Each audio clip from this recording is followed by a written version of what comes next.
যিনি আমার মূল্যবোধকে গুরুত্ব দেবেন। ম্যাট্রিমনি সাইটে জীবনসঙ্গী খোঁজার বিজ্ঞাপনে বিচারপতি অমৃতা সিনহার নাম। খুব সাধারণ, তবে যে তার মূল্যবোধকে গুরুত্ব দেবে তাকেই তিনি জীবনসঙ্গী হিসেবে পছন্দ করবেন। নিজের জীবনসঙ্গীকে খুঁজতে আজকাল অনেকেই বিজ্ঞাপন দেন বিভিন্ন ম্যাট্রিমনি সাইটে। কলকাতার বাসিন্দা 21 বছর তরুণী, যিনি পেশায় আইনজীবী, সেরকমই একটা বিজ্ঞাপন দেন, কিন্তু সেই বিজ্ঞাপন নজর কাড়ে সকলের। আজকাল অনেকেই বিয়ের বিজ্ঞাপনে শারীরিক গঠনের বর্ণনা কিংবা নিজের পরিবারের পরিচয় চাইতে নিজের কাজের এবং ব্যক্তিত্বের পরিচয় তুলে ধরতে বেশি স্বাচ্ছন্দ্য বোধ করেন।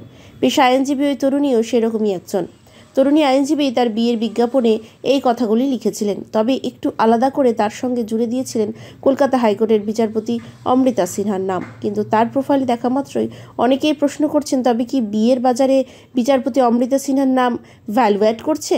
নিয়োগ দুর্নীতি থেকে শুরু করে লিপস অ্যান্ড বাউন্স মামলায় বিচারপতি অমৃতা সিনহা একের পর এক নির্দেশ পর্যবেক্ষণে রাতারাতি জনপ্রিয় হয়ে ওঠেন। তাকে নিয়ে সামাজিক মাধ্যমেও অনেক লেখালেখি হয়। বিচারপতির সততা বরাবরই আলোচিত হয়ে থাকে। তরুণী আইনজীবী তার প্রোফাইলে নিজের পরিচয়ের সঙ্গে তার মূল্যবোধের আদর্শের কথা উল্লেখ করে জানিয়েছেন, তিনি যাকে পছন্দ করবেন তাকে তার এই মূল্যবোধকেও গুরুত্ব দিতে হবে। বিচারপতি অমৃতা সিনহার কাছে তিনি ট্রেনি হিসেবে কাজ করেছেন, এই কথা উল্লেখ করেছেন ওই আইনজীবী। ফলে প্রশ্ন উঠেছে, তবে কি বিচারপতির নাম ব্যবহার করে ওই প্রোফাইলের আলাদা গুরুত্ব বোঝাতেই সচেতনভাবেই ব্যবহার করা হয়েছে নাম?